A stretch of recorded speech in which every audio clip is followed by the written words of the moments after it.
l'approche de son séjour officiel au Caire, le président de l'Assemblée nationale, le professeur Vital Kamerhe, a été invité par son homologue égyptien, le docteur Hanafi Gebali, à découvrir à travers une visite guidée la prouesse accomplie par le gouvernement égyptien sous le leadership du président Abdel Fattah al-Sisi en construisant dans un temps record une nouvelle capitale administrative dont la première phase s'étale sur 40 000 hectares et qui va bientôt s'agrandir de 40 000 autres hectares. Le professeur Vital Kamerhe, avec la délégation qui l'accompagne, dont le rapporteur Jacques Joly, a été accueilli par Khaled Mahmoud Abbas, directeur général de l'entreprise publique en charge de la construction et de la gestion de tous les patrimoines de cette nouvelle capitale administrative. Au cours d'une brève réunion, avant de procéder à la visite guidée, Khaled Mahmoud Abbas a fait une présentation de ce gigantesque projet qui a coûté au gouvernement égyptien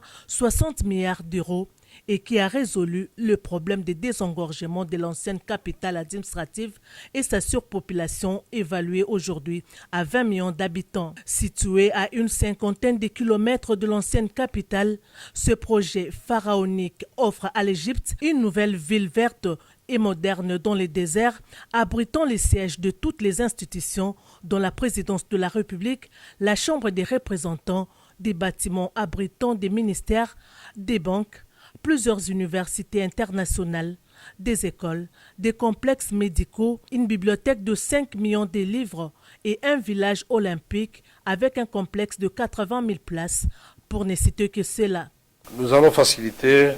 qu'il y ait vraiment un accord entre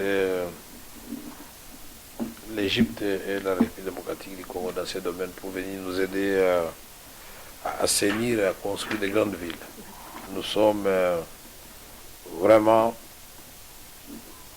convaincu que vous allez nous aider.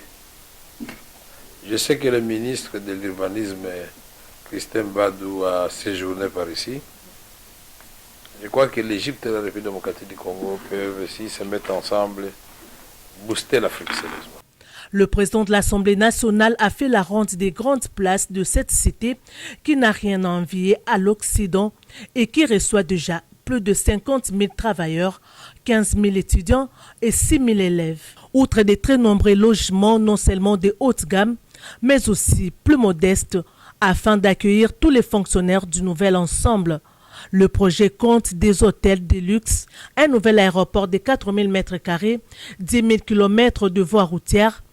un métro et tant d'autres infrastructures. D'autre part, la ville détient la plus grande cathédrale du Moyen-Orient, dénommée Cathédrale de la Nativité, avec une capacité d'accueil de 7 300 personnes, qui représente un cadeau du président égyptien Abdel Fattah al-Sisi à la communauté chrétienne d'Égypte. Le président de l'Assemblée nationale Vital Kamerhe et les rapporteurs Jacques Joly se sont prosternés devant l'autel de cette cathédrale. Il faut noter que plusieurs échanges ont déjà été entamés entre le gouvernement congolais à travers le ministère de l'Urbanisme et Habitat pour pouvoir utiliser cette expertise égyptienne dans les désengorgements de la capitale Kinshasa. C'est la raison et l'intérêt du choix des autorités égyptiennes de faire visiter cette nouvelle ville au président de l'Assemblée nationale de la RDC.